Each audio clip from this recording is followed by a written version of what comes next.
Tudo começou naquela quinta-feira, 11 de dezembro de 1952.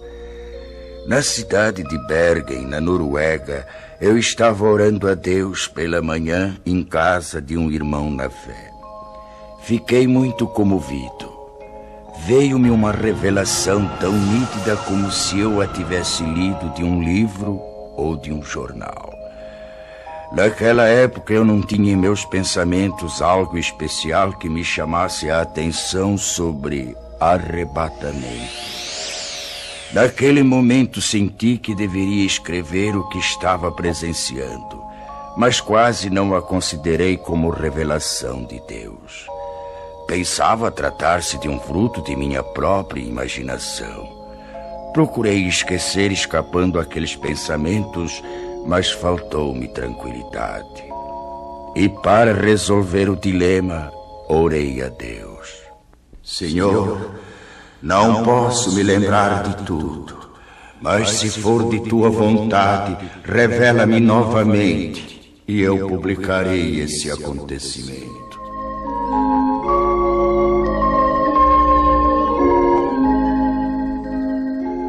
Passaram-se 2 semanas.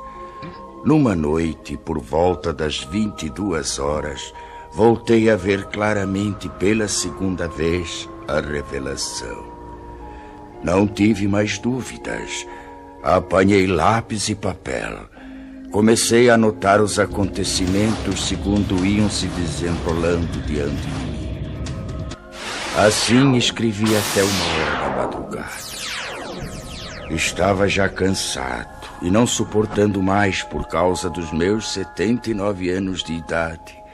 Orei a Deus pedindo que me deixasse descansar e que, se fosse de sua vontade que eu escrevesse tudo aquilo, que me permitisse ter a continuação da revelação no dia seguinte. E fui me deitar logo adormecendo.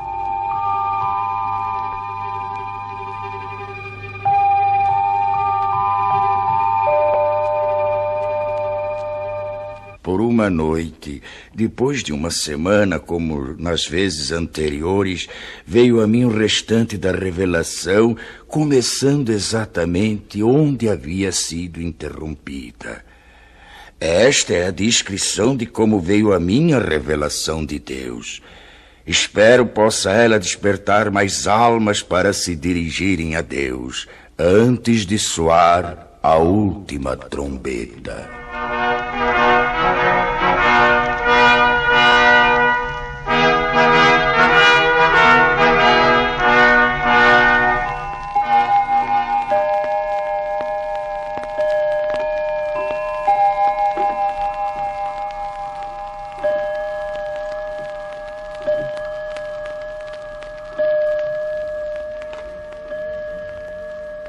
Nove horas da manhã.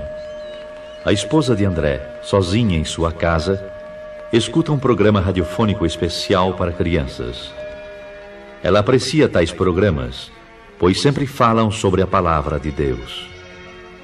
Ela fica contente em saber que muitas crianças podem ouvir a palavra do Senhor, e conforme pensava ela, isso era mesmo muito bom, desde que fosse tomado cuidado de não fanatizar as crianças. 5 minutos depois, o programa é cortado bruscamente para uma notícia de última hora. Interrompemos as nossas transmissões para informar que recebemos de Oslo, nossa capital, notícias urgentes de que a cidade se encontra em pânico. E atenção para mais este informe. Oslo, urgente. Informa-se da central de polícia que algo misterioso aconteceu. Não se pode calcular o número de pessoas, tanto menores como de adultos, que desapareceram de repente sem deixar o mínimo vestígio para as autoridades. A nossa polícia não está podendo explicar o porquê desse acontecimento, nem sobre os desaparecidos. Trata-se de um número incalculável e solicita que em cada família, onde se note a falta de alguém, seja feita notificação urgente ao posto policial mais próximo, dando minúcias e circunstâncias ligadas ao desaparecimento para se facilitar o trabalho das autoridades, a fim de que possam desvendar este mistério. Mais este informe ainda. Oslo, urgentíssimo. À medida que passam os minutos, surgem novas notícias, cada uma mais extraordinária do que as outras. Da praça central desta cidade, muitos comerciantes, em meio aos seus afazeres, servindo a freguesia, desapareceram.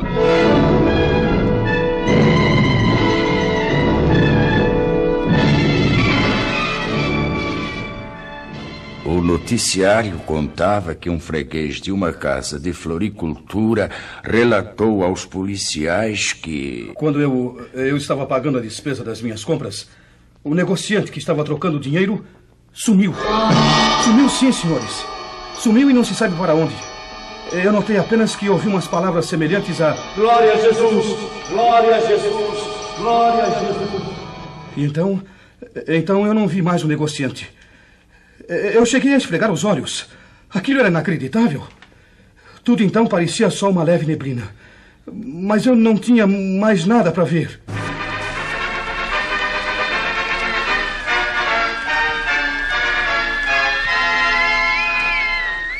Oslo, capital, urgente. Notícias de última hora informam que uma senhora gritava desesperadamente em plena via pública, jogando fora travesseiros e cobertores de um carrinho de criança, procurando inutilmente dentro do carro seu filhinho de apenas 8 meses de idade.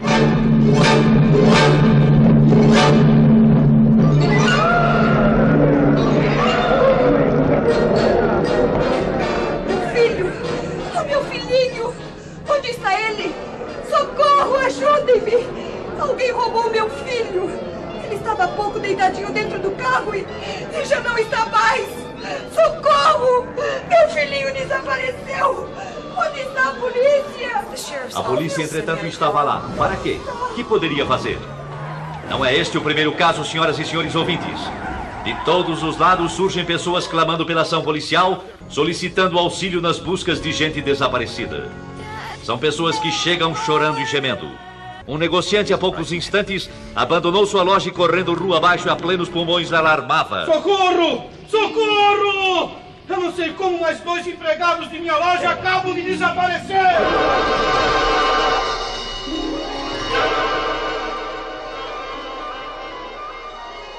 São alarmantes, senhoras e senhores ouvintes, as notícias que, além de Oslo, nossa capital, chegam também de Estocolmo, capital da Suécia, e também de Copenhague, na Dinamarca, e de Helsinki, capital da Finlândia.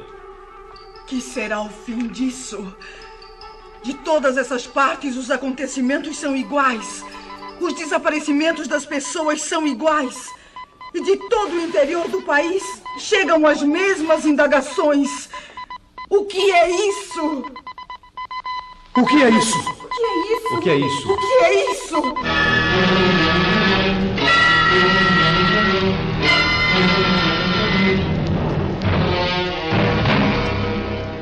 A esposa do Sr. André, impressionada com tais acontecimentos, pergunta-se, temerosa e aflita: Pode ser isto que está acontecendo? Oh, Senhor Deus, ajuda-me a compreender. Resoluta, vai à porta da rua de sua casa. Olha preocupada para fora. Tudo na vizinhança sempre foi calmo. Nem bem chegou ali, e então... Ruth! Ruth! O que se passa? Mas aquela é a senhora Hallam, que vem vindo desesperada chamar pela Ruth. A senhora não viu alguma pessoa desconhecida passar por aqui? Não vi. Por quê? Eu estou tão desesperada. O que aconteceu? Alguém roubou Ruth, minha filhinha. A minha querida Rutinha.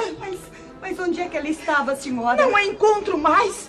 E há poucos momentos ela estava sentada na escada enquanto eu cuidava do jardim. Tive que ficar espantada quando, olhando para ela, não a vi mais. Mas como? Apenas então notei como que um vulto rápido subia pela parede. Olhei para os lados, para cima, e não a vi mais. O que é isso? Não sei mais o que fazer. Oh, Deus, me ajude a encontrar a minha filha querida. Ruth! Ruth, minha filha! Onde está minha filha? O que foi feito dela? Eu quero a minha Ruth! Dizer a ela. Ruth! Pobre senhora Senhora Hallam. Como está sofrendo. Estou perplexa com este acontecido. E é igualzinho ao que o rádio está anunciando. Hã? Mas que é aquilo? É o meu marido, sim. É o André, e vem vindo apressado como que de volta para casa. O que aconteceu, André? Você chegando em casa a esta hora, tão cedo. São apenas 9:30 da manhã. Oh, minha querida esposa, eu nem sei como lhe explicar. O que foi que houve? Algo muito estranho está acontecendo. Muito estranho. É, lá na oficina a confusão é geral. Por quê? Ninguém entende mais nada. De um momento para o outro, alguns colegas desapareceram. O quê? Como se tivesse combinado, entende? Desapareceram sem nenhum aviso. As máquinas estão paradas. O que é isto, meu Deus? Como é que pode, André? Nós pensamos primeiramente em tratar-se de algum desastre. E então começamos a procurar pelos colegas. E nada? Não encontramos nem vestígios deles. Absolutamente nada, André. Absolutamente. E enquanto estávamos a nos entreolhar uns para os outros, ficamos espantados. Hein? Com o que, André? Um dos colegas nossos começou a gritar e a chorar. Era justamente aquele companheiro que sempre dizia ser crente em Jesus e ia constantemente à igreja. O que é que ele dizia? Falava desta maneira. Agora sim. Agora foi. Já não há mais jeito. Ah, como é triste. O que farei agora? Foi Jesus. Sim, foi ele que veio buscar o seu povo e eu fui exilado. Que farei? E então caía num pranto desesperado. E você, André? Eu lhe disse para que se calasse. Que não falasse tolices. Mas qual? Ele continuou a gritar e eram horríveis os seus gritos. É inacreditável. Enquanto ele continuava a gritar, tivemos a nossa atenção voltada para os outros que ficaram nas mesmas condições. E exatamente por esse motivo, nós deixamos o serviço e agora estamos aguardando notícias. O rádio continua a informar sobre esses desaparecimentos inexplicáveis. Desde as 9 da manhã, André, que são notícias e mais notícias sobre pessoas que em desespero telefonam para a polícia. E todas as respostas são desoladoras. As autoridades não podem fazer nada senão aguardar. Sabe, André? O quê? Chegam também pelo rádio notícias de alto mar, dizendo sobre passageiros e tripulantes que desapareceram misteriosamente.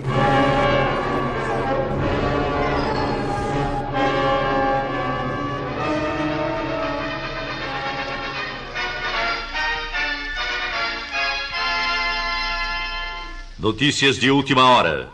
Da maternidade desapareceram todas as crianças recém-nascidas. As mães destas crianças gemem de dor e tristeza e espanto. Médicos, enfermeiras, assistentes estão perplexos, inclusive pelo motivo de estarem faltando também alguns de seus colegas. Acertem seus relógios, exatamente 11 da manhã. Notícias de Londres anunciam que desde as 9 da manhã, os comunicados recebidos de toda a Inglaterra dão conta do inexplicável desaparecimento de pessoas de toda classe social e idade, da mesma maneira, sem explicação alguma.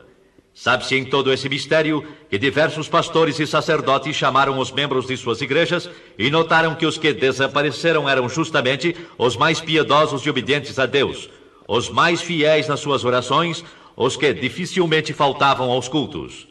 Um dos pastores, entre os mais conhecidos de grande igreja, expediu um comunicado convocando todos os seus auxiliares para uma reunião que deverá ser realizada ainda nesta noite. Já são passadas mais de 3h30 desde a primeira notícia deste estranho acontecimento mundial. Dos lugares mais distantes chegam as mesmas notícias. A que mais chamou atenção é a que veio lá da Coreia. Também da Coreia? E qual é? Lá se calcula centenas de milhares de desaparecidos. E entre eles, muitos militares das Forças Unidas.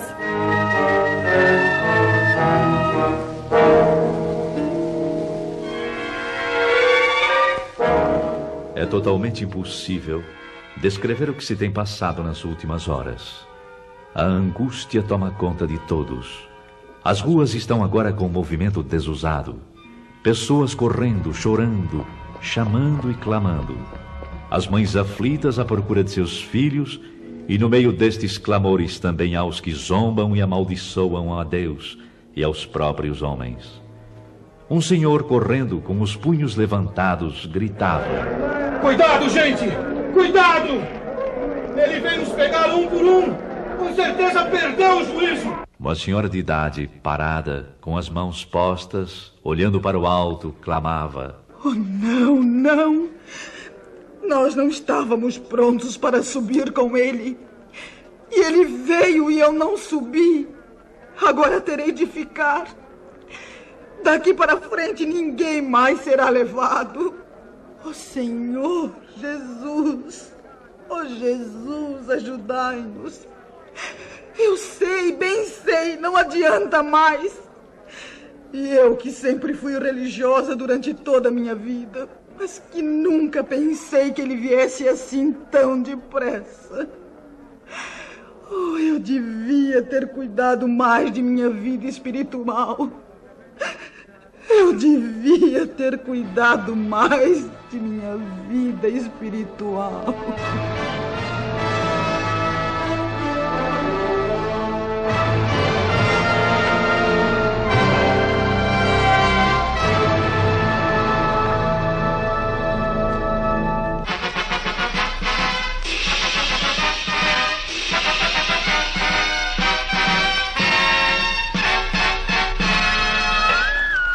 Com informações recém-chegadas, informamos as senhoras e senhores ouvintes que das estradas de ferro chegam-nos notícias de que não houve propriamente nenhum desastre, mas são muitas as composições paradas, algumas até sem os seus respectivos condutores. Todas as buscas feitas têm resultado em vão. Há também passageiros que desapareceram. É o mesmo nas estradas de rodagem. Alguns jornais da tarde não entraram em circulação. Perturbação e nervosismo têm dificultado os trabalhos das autoridades, que se esforçam para a complementação de um relatório exato do número de desaparecidos. Cientistas reunidos e meteorologistas trabalham sem repouso, procurando elucidar o mistério, segundo os seus conhecimentos e experiências. Voltaremos a qualquer instante com a edição extraordinária que se fizer necessária.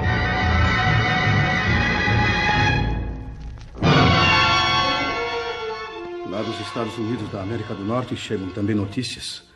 Primeiramente dos Estados do Leste. E que dizem elas? O fenômeno é o mesmo como aqui na Noruega. Lá aconteceram desastres graves, com perdas de muitas vidas. Os jornais prometem dar informações mais claras sobre tais acontecimentos nas edições de amanhã.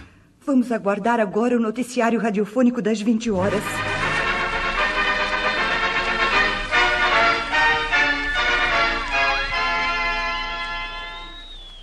Nossa emissão pode informar agora que a catástrofe se manifestou exatamente na mesma hora em todo o mundo. Embora as informações tenham partido das grandes cidades, já se sabe agora que em todos os locais, cidades menores, vilas e aldeias, o acontecimento é idêntico. Assim como tem se dado na parte norte da terra, dá-se também na parte sul. O que toma conta da população é o medo. Ninguém nesta noite procura cama para dormir, tal é a apreensão do povo.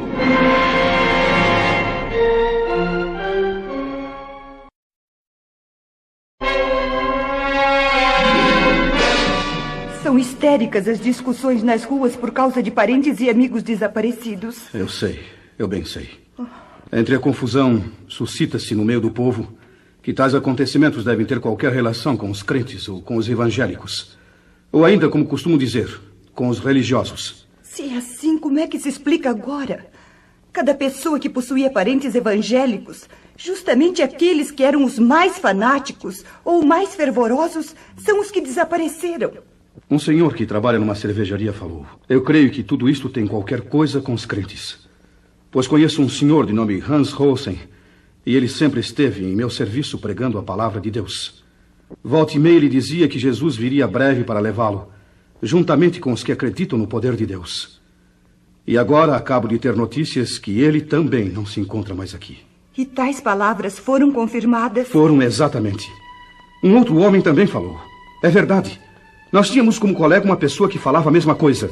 E agora o seu nome também está na lista dos desaparecidos. E na tal de reunião onde você estava por acaso, alguém protestou? É claro que sim. Alguém disse em voz alta: é necessário que as autoridades proíbam agora a leitura da Bíblia e reuniões cristãs, para que assim evitemos que novamente aconteça o mesmo. E em resposta a essas palavras? Em resposta a elas, um senhor disse: não há mais perigo. Nunca mais vai acontecer coisa igual. Esses crentes que nós chamávamos fanáticos tinham razão. Eles nos falaram de Cristo e esperavam a volta de Jesus para buscá-los. Ai de nós, meu povo, que não demos atenção para eles. Com eles estaríamos melhor do que sermos obrigados a ficar nesse caos que já começou. E que digo mais, vai ser pior. Palavras essas que me causam profunda comoção, acredite. Um outro cidadão protestou com veemência, dizendo: você está acreditando naquelas bobagens? Por que então não fez companhia a eles quando eles sumiram? E o senhor? Que respondeu? Calmo e seguro respondeu: sim, se eu tivesse obedecido aos ensinamentos que eles davam a respeito de Jesus, eu não estaria agora aqui. Mas é tarde. Agora é tarde. Acabando de dizer isso, retirou-se pesaroso enquanto um sujeito do grupo gritava: você e todos que pensaram assim só merecem uma coisa: a forca! Fora com essa bobagem de cristianismo!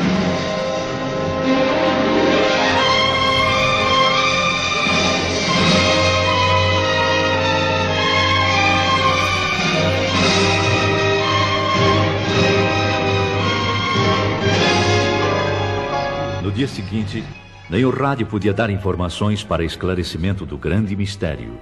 Apenas continuavam as notícias vindas de longe. Dos campos, missionários falavam tais notícias do desaparecimento em massa. Poucos membros de igrejas foram os que ficaram. Naquela noite marcada para a reunião dos pastores e pregadores, a presença era boa, mas o número dos que faltavam era considerável. O ambiente estava triste, pesado mesmo. Os corações estavam como que congelados. Durante a reunião, mais do que um se manifestou demonstrando desespero extremo. Todos estavam de acordo a respeito do que havia acontecido. Sim, era a grande verdade. Santos tinham sido arrebatados da terra.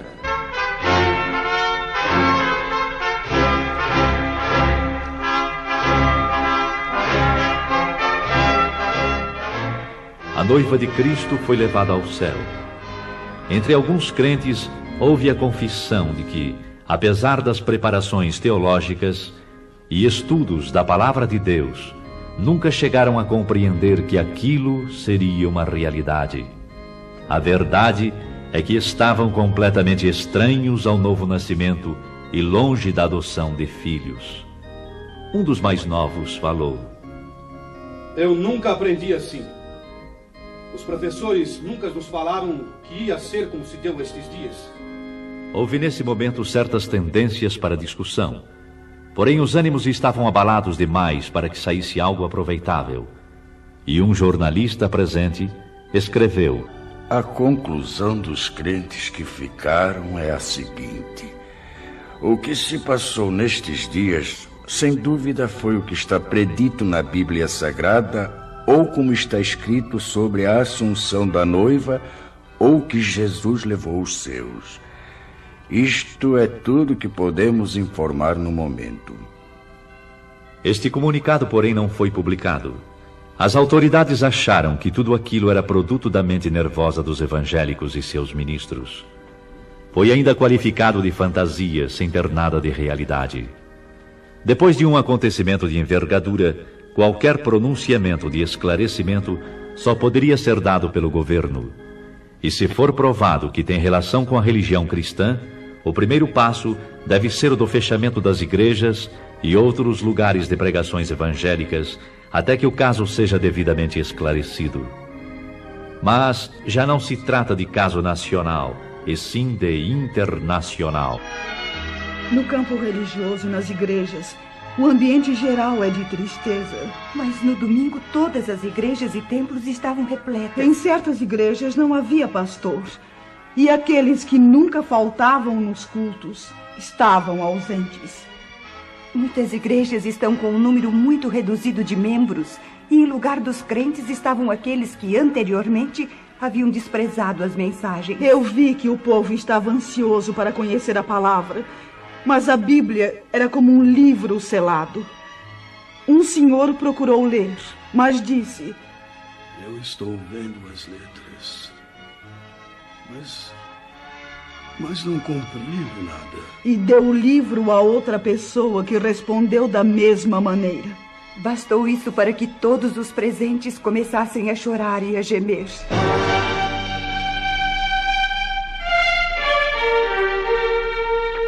Mas a população em geral culpava os religiosos por tão grande calamidade. Tudo isso tem acontecido unicamente por causa dos crentes. Sim, é isso mesmo. Esta praga tem vindo sobre nós unicamente por causa deles. Vamos até a igreja e vejamos o que podem eles nos explicar. E a explicação dos que ficaram foi simples, triste e com poucas palavras. O tempo da graça terminou. Mas algumas palavras, e no culto iniciou-se a confusão, bem como em todas as reuniões realizadas para tais esclarecimentos. Alguns, levantando-se, começavam a culpar o pregador. A culpa é sua! Muitos não subiram porque você nunca esclareceu como deveria fazer, anunciando que a vinda de Jesus estava perto. Nunca esclareceu que devíamos ter um coração purificado e cheio do Espírito Santo. E que sempre deveríamos estar retos diante de Deus e também dos homens. Agora eu sei o que foi que me impediu de ir de encontro a Jesus. Foram justamente as mínimas coisas que eu julgava sem importância e que não me impediriam de ir ao céu. E eis que aqui estou. Tem misericórdia de mim. Ajuda-me! Ajuda-me! Calem a boca.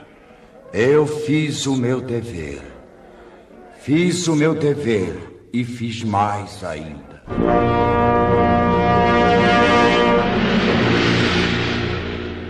Uns gritavam de raiva e horror, outros choravam e clamavam. Era inútil. A porta estava fechada para sempre. Não adiantava bater e dizer que tinham comido na presença do Senhor, que oravam, que eram obedientes. Não havia mais oportunidade. É quase impossível descrever os dias que se seguiram. Expectativa terrível, sofrimento sem par manifestou-se em todos. E foram lembrados os convites feitos pelos pastores e o desprezo com que receberam esses convites. Muitos que eram chamados de crentes, agora compreendiam que a fé que professavam consistia apenas em palavras ocas e frases costumeiras. Alguns iam às igrejas apenas para acompanhar amigos. Outros, porque gostavam de cantar no coro, tocar instrumentos e outros interesses, sem possuírem o verdadeiro desejo de ouvir e obedecer a palavra de Deus. Não eram nascidos de novo, nem tinham o selo da promessa, nem adoção de filhos. Não tinham, portanto, direitos sobre a herança. Para certas pessoas, a igreja era simplesmente uma sociedade, um local para passarem as horas vagas. Mas agora estes mesmos clamaram: Senhor, abre-nos a porta.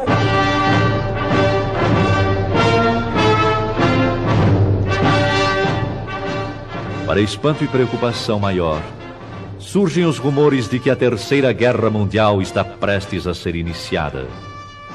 As relações entre Oriente e Ocidente foram cortadas. Dos regimes que pertencem ao bloco comunista, anuncia-se que foram proibidas toda e qualquer reunião evangélica. Estavam, pois, já reconhecendo que a perturbação existente e a desordem geral, os culpados eram os crentes.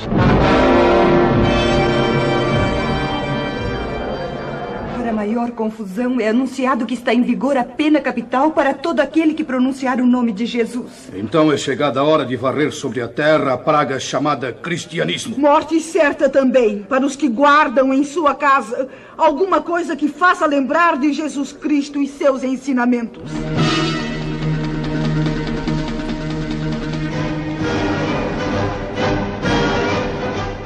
Nos países democráticos, demorou um pouco para que seguissem o exemplo comunista. A maioria descrente, tanto da população como nas camadas governamentais, exigiram aquelas medidas, procurando assim garantir o povo da perturbação nesse sentido. Foi, pois, aprovado em todos os cantos da terra a mesma lei, ou seja, morte para os chamados crentes. Bastará pronunciar o nome de Jesus para sofrer a pena capital.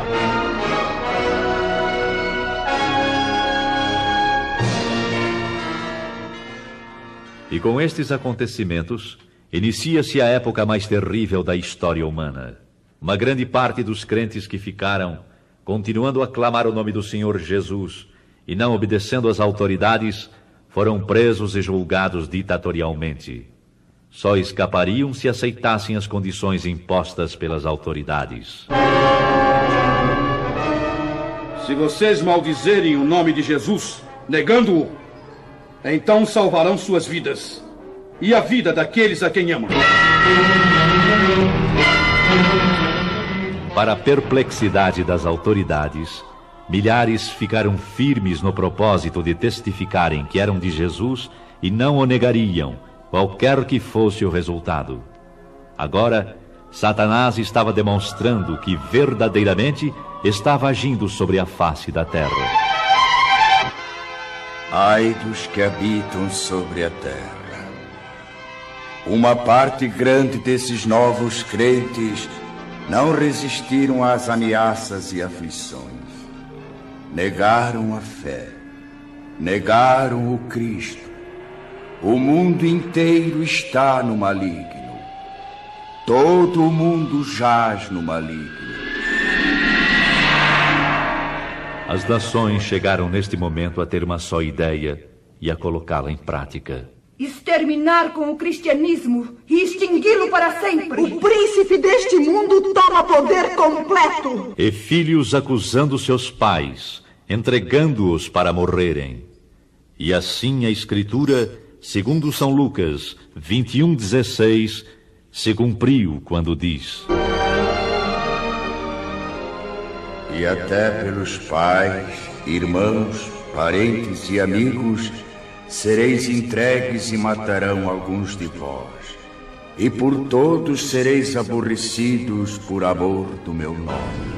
Faltam palavras para as demais cenas horrendas que se desenrolaram, mas no livro do Apocalipse, Deus revelou os ais e as pragas que hão de vir. E o clamor destes infelizes continuava, segundo São Mateus 24:22. Senhor, Senhor, venha abreviar estes dias.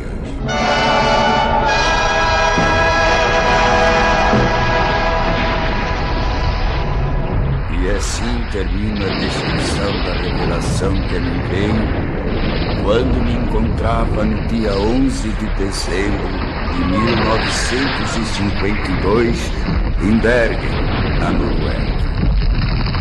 Ao irmão em Cristo, ao amigo Leno, prepara-te para o encontro com Deus, para que não aconteça de seres deixado quando o Senhor vier buscar a sua igreja. A noiva hoje mesmo procura a face do Todo-Poderoso e pede, com coração quebrantado e contrito, que a graça e a luz te sejam concedidas pelo Espírito Santo. Amigo, enquanto estamos no dia chamado hoje, a oportunidade de aceitares as grandes verdades e obedecê-las. Ainda hoje, irmão, podes ser selado junto com os que pertencem ao Senhor Jesus Cristo. Ele virá. Aguarda. Ele virá num abrir e fechar de olhos, arrebatar a sua igreja. Cuidado. Esta é a grande verdade. A última trombeta soará.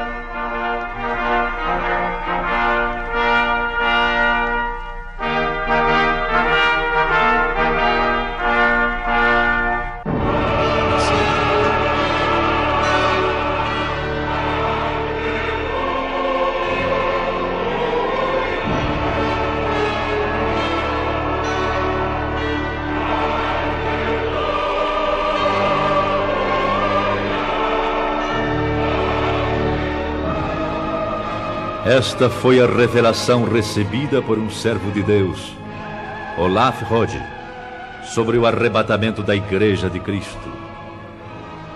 Seu tradutor é o virtuoso missionário Erik Alder Peterson, que lembra a todos esta seguinte advertência autêntica: A vinda de Jesus está próxima.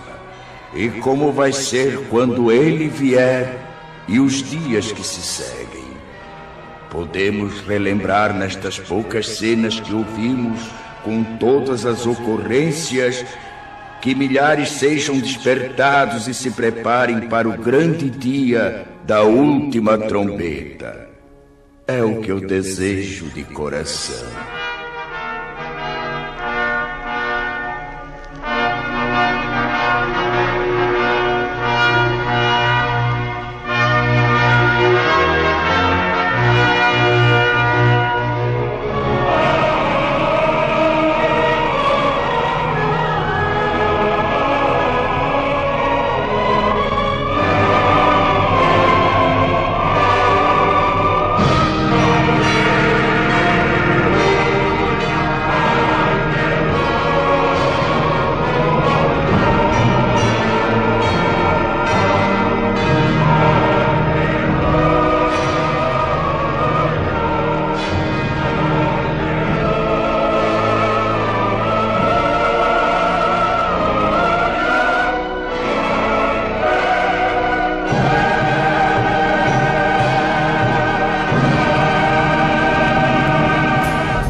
Nossas enfermidades, ele levou sobre si as nossas dores.